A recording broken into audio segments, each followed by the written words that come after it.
Eu não sei dizer quando deixei de ser vista. Não teve briga, porta batida, nada que rendesse escândalo. Foi só o Henrique, ainda com a luz fria do amanhecer refletindo no terno azul escuro, apontando pro canto do quarto e soltando, sem olhar para mim. Fica ali um minutinho. Tá me desconcentrando. Era cedo demais para qualquer vaidade. 5 e pouco. O céu de São Paulo ainda acinzentado. Ele ensaiava as falas da Noite dos Patronos da Arcos Digital, o evento que nós dois inventamos numa sala alugada, quando o servidor caía se alguém espirrasse mais alto. Agora, ele praticava sorriso de palco diante do espelho enquanto eu, a 2 passos, virava a sombra. 3 anos antes, Henrique tremia para falar com o investidor. Eu escrevia roteiro, corrigia vírgula, limpava slide. Ele me chamava de âncora. Naquela manhã, eu virei ruído. Não comentei nada. Observei o nó da gravata que ele ajeitava como quem ensina o próprio rosto a caber num padrão. Sobre a comoda, um envelope grosso com selo prateado. Arcos Digital, Noite Visionária. Só um fundador listado. O nome dele. O meu tinha evaporado, como aquelas marcas d'água que somem quando o papel toma sol demais. Quer que eu vá hoje? Arrisquei, sabendo a resposta. Melhor não. É um público. Específico, disse, testando o sorriso sem me encarar. Específico carregava uma tonelada de recados. Não era um código de vestimenta, era um código de mundo. Eu não era essa mulher. Eu era a que escreveu a primeira linha do sistema que tornou o discurso dele possível. Ele saiu apressado e o apartamento ficou amplo demais. Tudo brilhante, superfícies pensadas, cheiro de difusor caro. Eu mesma tinha comprado cada peça, cada luminária. Fiz um café passado no filtro só para ocupar as mãos e sentei perto da janela, vendo a cidade como lâmina. Bonita, distante, cortante. O telefone vibrou. Uma mensagem da Marina Alves, amiga dos meus tempos de consultoria, que eu mesma indiquei quando a Arcos cresceu. Nenhuma palavra, só um print. No topo, diretrizes de presença, evento de captação. Abaixo, um item destacado em amarelo, participação de cônjuges condicionada à adequação de imagem ao posicionamento global. E mais uma observação seca. L. Martins não representa, no momento, o padrão visual estratégico da Arcos. L. Martins. Eu, reduzida a sigla e diagnóstico. Havia um carimbo no rodapé. Comitê Familiar, Ciência. Não era só exclusão. Era decisão oficial, com ata e assinatura. O café esfriou intocado. As mãos não tremeram. O tremor ficava por dentro, como descarga elétrica nas costelas. Eu não chorei. Só levantei. Peguei a mala pequena e coloquei dentro um jeans gasto, tênis antigo, uma blusa larga que ele chamava de simples demais. Escolhi o básico como quem escolhe fôlego. Deixei a chave na bancada, ao lado do convite com o nome dele. Não escrevi bilhete. Não expliquei. Respirei, desci com a mala, e a cidade me engoliu com seus buzinaços e pressa. No trânsito da Marginal, desliguei notificações e pela primeira vez em anos, não abri o e-mail. A direção apontada no GPS parecia improviso, interior de Minas. Queria longe de vitrine. O asfalto alongou-se como fita. Depois de Campinas, os prédios ficaram raros. Em vez de vidro, capim. O céu clareava devagar até virar um azul lavado. Cruzei a divisa, e Minas me recebeu com morro, pedra, uma promessa de silêncio que parecia quase físico. Segui rumo à Serra da Canastra sem anunciar minha chegada a ninguém. A estrada afunilou. O cheiro de terra molhada entrou pela fresta do vidro, e senti que o corpo inteiro foi desapertando, como se eu tirasse um salto que usava há anos. Quase no fim da tarde, num trevo discreto, uma placa de madeira escrita à mão pedia licença à paisagem. Pousada Recanto d'Água, chalés. Uma seta branca indicava uma estradinha de cascalho. Virei.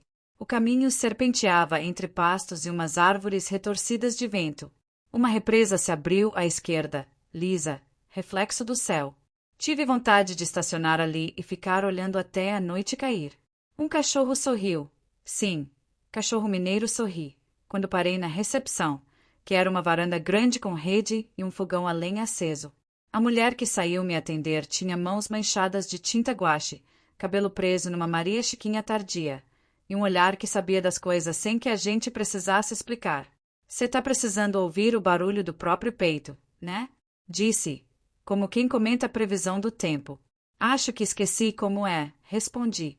Sou a Zuleide. Se quiser prosa, tem. Se quiser silêncio, melhor ainda. O chalé 4 pega o vento da represa. O chuveiro às vezes dá birra, mas a vista compensa. Ela me entregou uma chave pesada presa num pedaço de madeira. No quarto, a cama estalava como casa antiga que respira. A janela emoldurava o espelho d'água. Havia um fogareiro de ferro, um conjunto de canecas desiguais, e um cheiro discreto de madeira guardada ao sol. Coloquei a mala no chão. Por um instante, algo dentro de mim assentou. Não era alegria. Era presença. Zuleide bateu de leve na porta e entrou com uma garrafa de vinho feita ali perto. É de uva Bordeaux do vizinho. O povo da cidade acha brega. Eu acho abraço, disse, pousando 2 copos. Quando ela foi embora, o silêncio não era vazio. Tinha textura. A represa fazia um som de respiração lenta. Abri o vinho, me enrolei num cobertor e fiquei parada, só escutando. Peguei o celular por reflexo. Antes que a coragem falhasse, desliguei. Não modo avião. Desliguei como quem encerra a máquina que manda no ritmo da casa. Dormi de qualquer jeito, com a calça de viagem e o casaco por cima, um sono que não vinha há meses. Acordei com o sol atravessando a cortina como mel ameno. Por um segundo, não reconheci o teto de madeira. Depois, sorri. Não havia pauta, meta, cronograma. Havia água, vento e uma chaleira. Fiz um café no coador de pano que encontrei numa prateleira, o cheiro espalhando calma. Do lado de fora, o mundo era azul e verde, eu cabia nele sem precisar justificar nada. Andei descalça até a beira da represa, a grama fria acordando os pés. Uma garça saiu do capim com um movimento tão inteiro que doeu de bonito. Invejei a simplicidade da direção, levantar, planar, seguir. Voltei pro chalé com os dedos dormentes e acendi o fogo do fogareiro. A brasa pegou devagar, como quem me testava. O corpo queria se ocupar de coisas que não rendem planilha.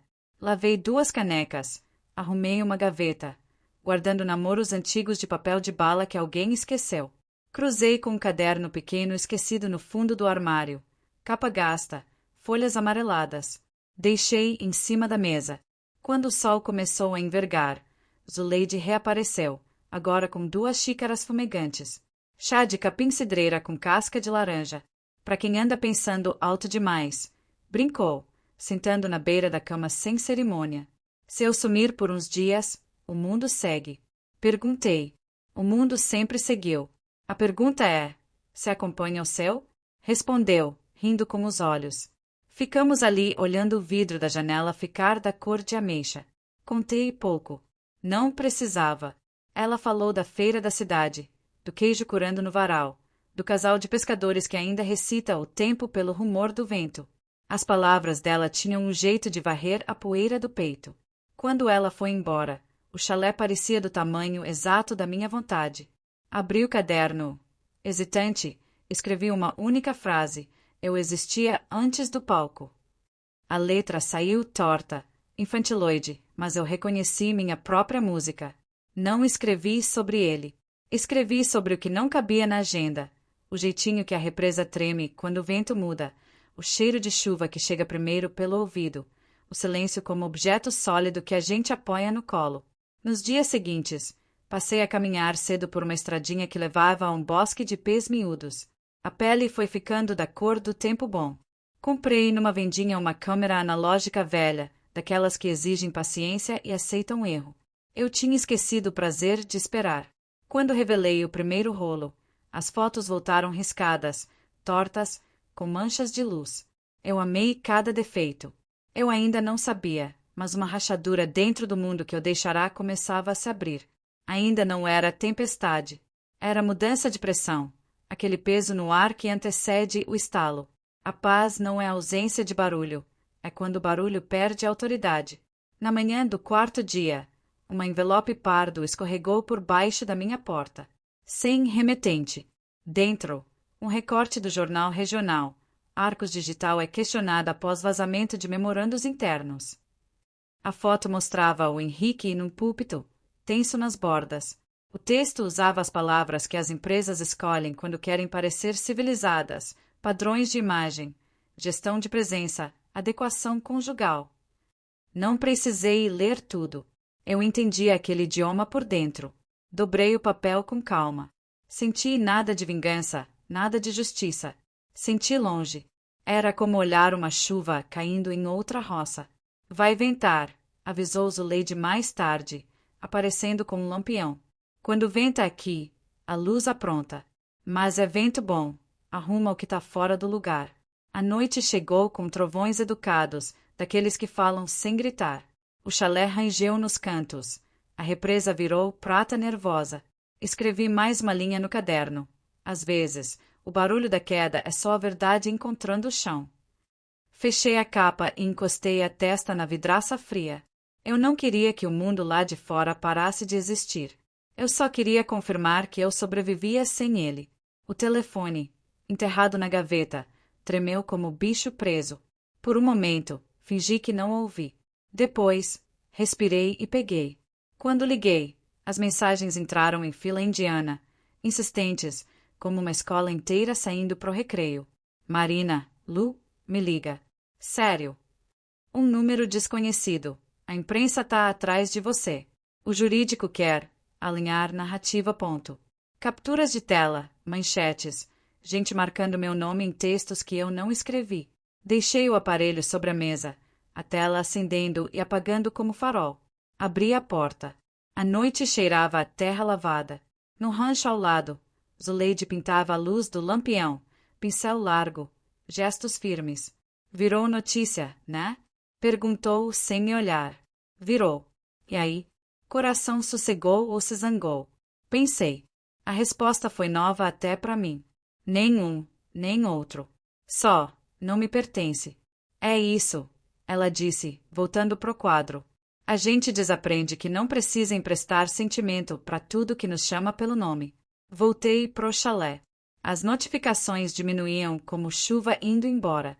No meio delas, um nome que meu corpo conhecia antes dos olhos lerem. Henrique. Luísa.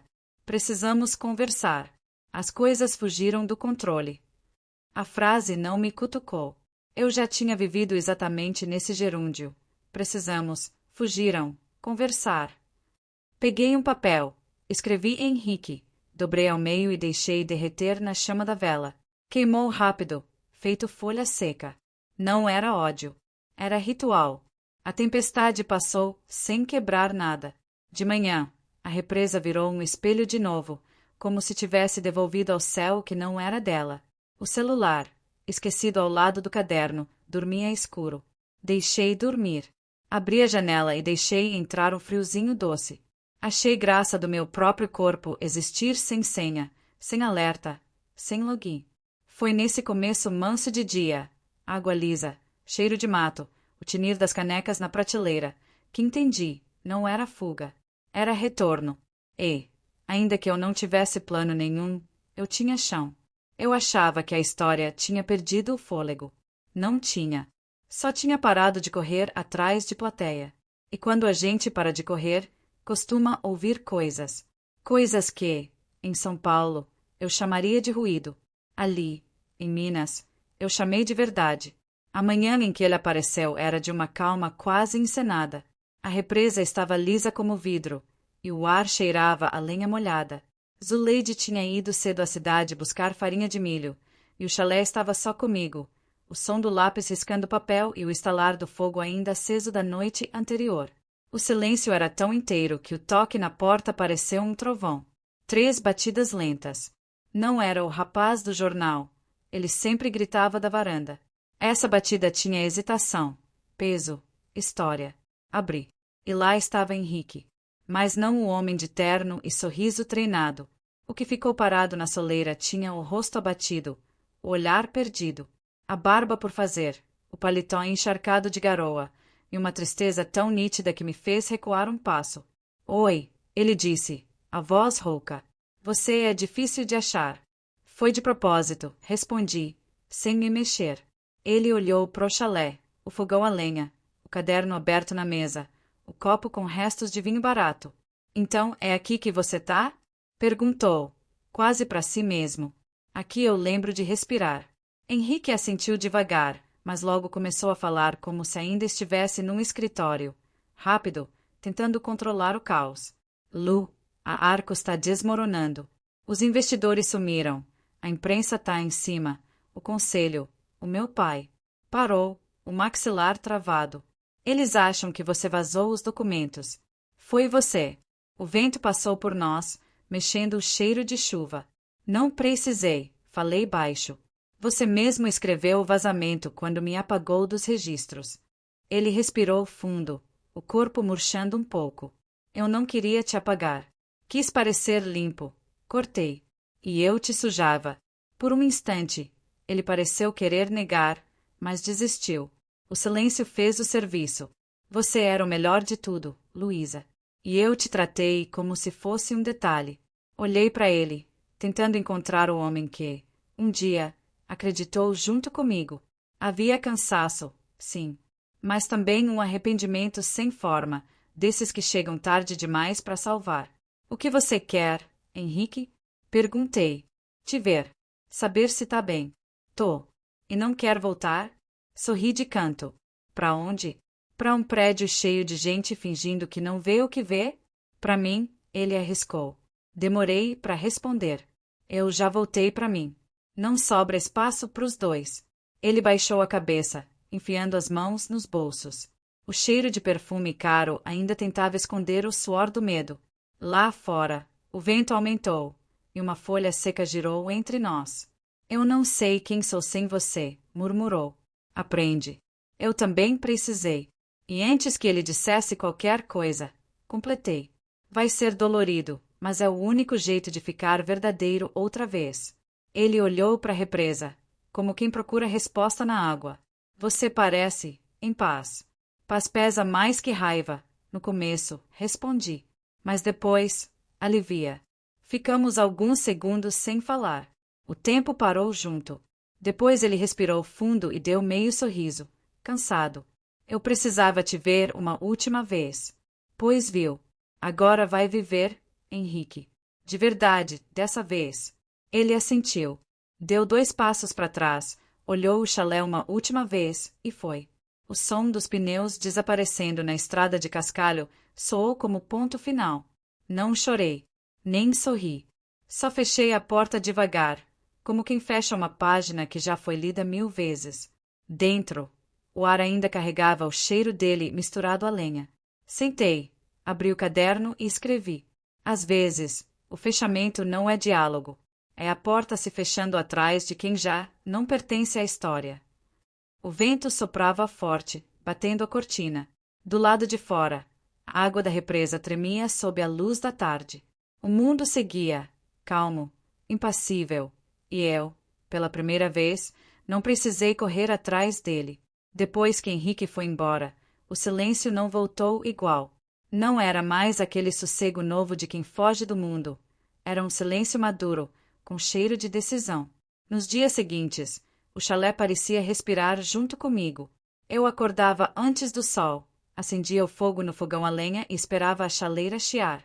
O café, feito no coador de pano que Zuleide me ensinara a acertar no olho, saía forte, meio amargo, do jeito que eu gostava quando ainda acreditava em noites sem fim. Lá fora, o espelho d'água já refletia os primeiros tons do dia, e eu pensava em como tudo seguia, o vento, as garças, o tempo. Só eu parecia reaprender o próprio corpo. Zuleide aparecia de vez em quando, carregando frutas da feira ou pão de queijo ainda morno. Sentava na rede, sem pedir licença, e falava da vida alheia como quem lê as nuvens. Vi no rádio que a tal da Arcos fechou as portas. Foi isso mesmo? Perguntou uma tarde, soprando café. Eu assenti. Chegou um envelope ontem. Oficial. O documento tinha vindo sem emoção. Só um carimbo frio, letras pretas, dissolução voluntária da Sociedade Arcos Digital. Nenhum comunicado à imprensa, nenhuma explicação pública. Aquela empresa que um dia foi o centro do nosso universo agora cabia em 3 folhas e um selo. Cês brigaram, e o resto caiu junto, né? Disse Zuleide, direta como sempre. Às vezes. O prédio desaba porque a base cansou, respondi. Ela riu devagar, mexendo o açúcar. Ou porque ficou leve demais para se sustentar. Ficamos em silêncio. Eu tirei o envelope da bolsa e, sem pensar muito, alimentei o fogo com ele. As chamas lamberam o papel até virar cinza. As letras se torceram, dançaram, sumiram.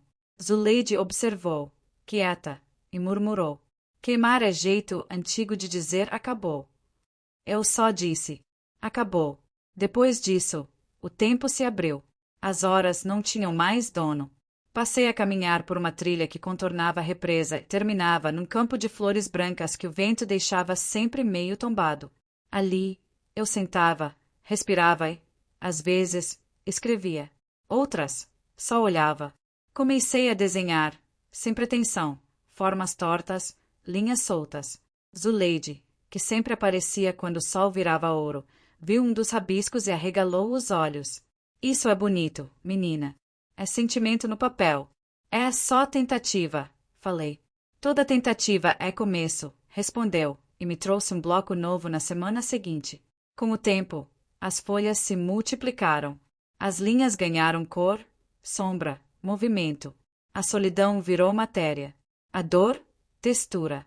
Era como se cada desenho roubasse um pedaço do peso que eu ainda carregava. Certo dia, Zuleide chegou com um panfleto amassado, exposição de artistas locais, inscrições abertas.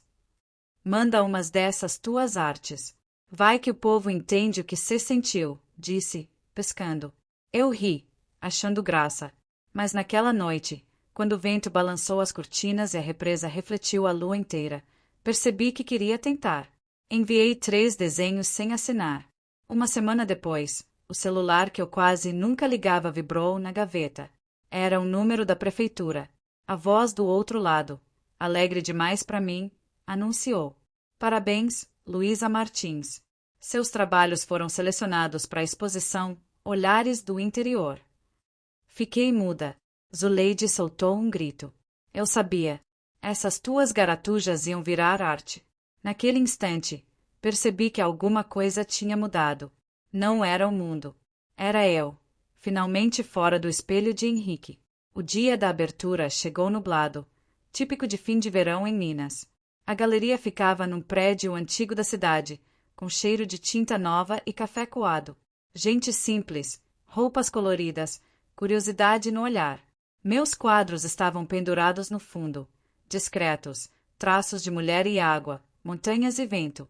Nada de nomes, só sentimento. Enquanto eu observava de longe, uma moça parou diante de um deles, o que mostrava uma figura feminina em meio à tempestade, e disse para a amiga: Tem uma paz triste aqui. Parece alguém que aprendeu a respirar depois de se afogar. Sorri sem ser vista. Era isso. Quando voltei para a pousada, Zuleide tinha deixado um bilhete em cima da mesa. O vento arrumou tudo, do jeitinho que prometi. E ao lado, uma lanterna acesa, como se o lugar me dissesse boa noite. Sentei à beira da represa, o reflexo das luzes da cidade distante tremendo na água, e escrevi no caderno. Nem todo recomeço precisa ser novo. Às vezes, é só o mesmo coração, finalmente batendo no ritmo certo. O fogo do fogão ainda crepitava quando fechei a capa. A história que começou com um silêncio agora respirava inteira dentro de mim. Depois da exposição, algo dentro de mim mudou de forma. Não era euforia nem orgulho. Era só uma leveza diferente, como se o ar tivesse mais espaço para entrar. Zuleide percebeu antes mesmo que eu dissesse qualquer coisa. Cê tá com o olhar de quem tá prestes a ir embora, comentou, mexendo o café. Não é ir embora, é andar um pouco. Então anda. Estrada é reza para quem já se encontrou. Na semana seguinte, arrumei a mochila. Uma muda de roupa, o caderno, a câmera velha, o coração calmo. O carro pequeno que comprei usado pegou na segunda tentativa. Quando a pousada ficou para trás, vi Zuleide na varanda balançando a mão e sorrindo como quem sabe que os caminhos não se desfazem, só se alongam. Segui sem mapa, pelas curvas de Minas, depois por Goiás. Cidades pequenas, bares com mesas de plástico, gente que pergunta vai para onde, como se sempre houvesse destino. Eu respondia só tô indo, e isso bastava. Em Pirenópolis, aluguei um quarto simples no alto de uma ladeira. Da janela, dava para ver as montanhas. À noite, ouvir o barulho dos sapos no rio. Passei os dias caminhando entre feirinhas e ruas de pedra, tirando fotos de portas coloridas, cachorros dormindo ao sol, mulheres conversando nas calçadas. Num fim de tarde, parei num ateliê pequeno. O cheiro de tinta me puxou para dentro. O dono, um homem de barba grisalha e mãos manchadas de azul, levantou os olhos e sorriu. Se for curiosidade, entra. Aqui a gente não cobra para olhar. Entrei. As paredes estavam cobertas de quadros com paisagens distorcidas. Céu vermelho, montanha virando corpo. Tudo seu? Perguntei. Daqui e de quem veio antes. Pinto o que fica depois que as pessoas vão embora, respondeu ele. O jeito de falar me prendeu. Ficamos conversando. Descobri que o nome dele era Vicente, que morava ali havia 15 anos, que achava o silêncio uma forma de música. E você, o que faz? Perguntou. Tento existir sem pressa, respondi, meio brincando. Ele riu. Então já faz mais do que metade do mundo. Passei a voltar ali todos os dias. Não havia romance, pelo menos não ainda. Havia presença. Vicente me mostrava as tintas. Falava das cores como quem fala de pessoas. Azul é teimoso. Quer sempre ser mais do que é. E o vermelho? Perguntei. Vermelho é quem lembra. Comecei a pintar também. No começo, só manchas. Depois, formas que lembravam água e vento. Vicente dizia que eu pintava silêncio, e talvez fosse verdade. Numa noite de chuva leve, ele perguntou: Você sente falta do que deixou? Pensei. Não. Às vezes sinto falta de quem eu era lá. E quem era? Alguém que achava que o amor tinha endereço fixo. Ele assentiu, sem romantismo. Amor é estrada. Fica em quem caminha, não em quem espera. As palavras ficaram comigo. Nos dias seguintes, percebi que não precisava mais fugir nem provar nada. O que eu procurava agora era continuidade, não recomeço. Depois de 2 semanas, voltei à pousada de Zuleide. Ela me abraçou como mãe que sabia o final antes da história começar. Viu o mundo um pouquinho. Perguntou. Vi o suficiente para lembrar que ele é grande. Passei a morar entre lá e cá. Parte do tempo na pousada, parte viajando por cidades pequenas, expondo meus desenhos onde me chamavam. As pessoas queriam ouvir a história por trás das imagens, e eu contava só o necessário. Certa manhã, recebi uma carta sem remetente. Dentro, uma folha dobrada com uma única frase. A paz que você procurava era você mesma. O papel não tinha assinatura, mas o traço da letra era de Henrique. Fiquei olhando por um tempo, depois dobrei de novo e soltei no fogo. As chamas subiram rápidas, limpas. Nenhuma mágoa, nenhuma raiva. Só gratidão por ter sobrevivido ao barulho. Do lado de fora, o sol nascia por trás das montanhas. O vento soprava do lago e mexia as cortinas, como quem dizia agora sim. Abri o caderno e escrevi.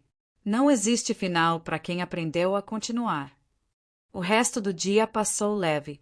E pela primeira vez, entendi que talvez liberdade fosse isso. Acordar sem precisar explicar nada para ninguém. As semanas seguiram tranquilas demais, quase perigosamente calmas. A vida tinha virado uma sequência de manhãs azuis, tardes de vento, noites de silêncio bom.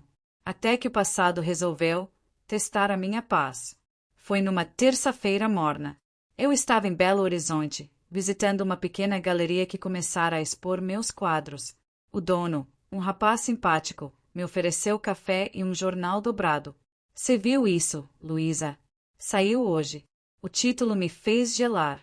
Ex-diretores da Arcos Digital são investigados por fraude e manipulação de relatórios. Entre os nomes, um saltou como faca, Henrique Duarte. Por alguns segundos, o som da rua desapareceu. Era como se tudo voltasse de repente. As madrugadas de código, os olhos dele em frente ao espelho, o convite com meu nome apagado. Mas, dessa vez, a lembrança não doeu. Só pesou o suficiente para me lembrar de quem eu tinha me tornado. Quer que eu tire a matéria daqui? Perguntou o rapaz, percebendo meu rosto. Não precisa. O tempo já tirou o que precisava. Saí da galeria e caminhei sem rumo pelo centro. O céu carregava nuvens, e o vento anunciava chuva. Passei diante de uma banca de flores, comprei um maço de margaridas e subi até a Praça da Liberdade. Sentei num banco de pedra, olhei a cidade respirando e deixei a notícia se dissolver junto com a tarde. Choveu devagar, e o cheiro de terra molhada trouxe um tipo de calma antiga. A água escorria pelos dedos, e pensei que talvez o perdão tivesse esse gosto, nem doce nem amargo, só inevitável. De volta à pousada, Zuleide me esperava com sopa quente. Vi a reportagem, disse, sem rodeios. Ele vai precisar encarar o que fez. E eu não preciso mais carregar isso. Pois é. Às vezes, justiça é só deixar o peso cair onde ele pertence. Ficamos em silêncio, ouvindo a chuva batendo no telhado. Depois de um tempo, ela completou. Sabe, tem gente que confunde paz com fuga. Mas a tua tem raiz. Isso muda tudo. As palavras dela ficaram rondando minha cabeça quando fui dormir. Sonhei com água, sempre água, o lago, o fogo se apagando dentro dele, e uma voz que dizia: acabou, agora começa. No dia seguinte, encontrei um envelope na varanda. Sem remetente, sem selo. Dentro, uma carta escrita à mão. Luísa, não procuro desculpa, só verdade. Tudo o que aconteceu foi erro meu. Fui preso em mim mesmo muito antes de perder a empresa. Espero que o que restou de nós seja silêncio bonito, não culpa. Henrique. Dobrei a carta, sem lágrimas. Pela primeira vez, não senti necessidade de queimar nada. Guardei-a no meio do caderno, entre as páginas onde a vida recomeçava em linhas tortas. Fiquei olhando o lago lá fora, o reflexo do sol nascendo. O passado estava ali, mas domesticado, feito bicho que perdeu o instinto de morder. Zuleide apareceu na porta, com o sorriso de quem entende sem precisar perguntar. Vai chover de novo, avisou. Que chova. Hoje, a água não me assusta. Ela riu. Tá vendo? Se virou parte desse lugar. Sorri de volta. Talvez ela tivesse razão. Ou talvez eu só tivesse. Enfim, aprendido a ficar inteira mesmo quando o mundo ao redor desmorona. Sentei na varanda, abri o caderno e escrevi. O passado só dói quando a gente tenta morar nele. Quando a gente aprende a visitar, ele vira espelho, e não prisão. O vento mexia as folhas, e o cheiro de chuva chegava de novo. Era o mesmo cheiro de quando tudo começou. Mas agora, não havia mais medo. Só o som tranquilo da água voltando ao seu curso. O tempo passou sem pressa, do jeito que só o interior conhece. Os dias amanheciam devagar, o sol entrando pelas frestas de madeira e o cheiro de café se misturando ao do mato molhado. A vida tinha se ajeitado num ritmo simples, desses que não pedem nada além de presença. Eu continuava pintando, escrevendo, viajando por pequenas cidades de Minas e Goiás. Os quadros começaram a ganhar espaço, primeiro nas feirinhas, depois em mostras maiores. Mas o que mais me orgulhava não era o reconhecimento. Era o fato de cada tela nascer sem medo, sem pressa, sem precisar provar nada para ninguém. Certo dia, recebi um convite para falar num evento sobre mulheres e criação. A carta dizia: queremos que você conte como encontrou a sua voz. Sorri sozinha. Durante anos, eu tinha confundido voz com aprovação. Agora, eu sabia, voz é aquilo que a gente escuta quando o mundo se cala. Fui até Brasília para palestra. No auditório, mulheres de idades diferentes, olhares atentos. Contei minha história sem disfarces, mas também sem feridas abertas. Falei de amor, de perda, de recomeço. Disse que, às vezes, a gente precisa desaparecer um pouco para se ver de novo. No fim, uma moça se aproximou e perguntou: como é que a gente sabe que saiu do buraco? Respondi: quando a dor deixa de ser notícia e vira lembrança boa. Voltei para a pousada no dia seguinte. Zuleide me esperava com pão de queijo e o sorriso de sempre. Vi-se na televisão, menina, falando bonito lá pras moças. E eu tremendo por dentro. Tremor é sinal de vida, não de medo. Ficamos na varanda até a noite cair. O céu estava cheio de estrelas, e o barulho do lago soava como respiração de bicho manso. Zuleide comentou, olhando pro horizonte. Engraçado, quando você chegou aqui, parecia que o silêncio ia te engolir. E engoliu. Depois me devolveu em paz. Ela sorriu. É isso. O silêncio só assusta quem ainda não aprendeu a ouvir. Algumas semanas depois, decidi reformar um dos chalés antigos da pousada. Zuleide topou na hora. Faz dele o que quiser, disse. Esse canto já virou teu também. Transformei o chalé em um ateliê aberto. As paredes ficaram cobertas de cores, e o cheiro de tinta se misturava ao do fogão a lenha. Comecei a dar pequenas oficinas de arte para mulheres da região. Elas chegavam tímidas, mãos duras de tanto trabalho, olhos cansados de esperar por si mesmas. No final das aulas, saíam rindo, sujas de tinta, cheias de vida. Uma delas, Dona Rita, disse certo dia: achei que era velha demais para aprender coisa nova. Respondi: a gente só envelhece quando para de se pintar por dentro. A frase escapou sem eu planejar, mas ficou pairando no ar como oração. E foi nesse instante que percebi: o ciclo tinha se fechado. A dor virara matéria, o silêncio virara som, o passado virara história. Numa manhã de outono, fui sozinha até a beira do lago. O céu estava limpo, e a água refletia o mundo como um espelho calmo. Abri o caderno pela última vez e escrevi: nem todo fim é queda. Às vezes, é pouso. Fechei a capa, respirei fundo e deixei o vento folhear as páginas. Elas se moveram como se o tempo tivesse corpo. A vida não me devia mais respostas. E, pela primeira vez, eu também não devia perguntas a ninguém. Fiquei ali, ouvindo o barulho leve das folhas, o som da água, o murmúrio distante de Zuleide chamando os passarinhos. E percebi que o que eu tinha procurado desde o começo nunca foi perdão, nem justiça, nem amor perfeito. O que eu procurava era a quietude. E ela, enfim, morava em mim. O sol subiu devagar, dourando tudo ao redor. E o mundo, por um segundo, pareceu respirar comigo.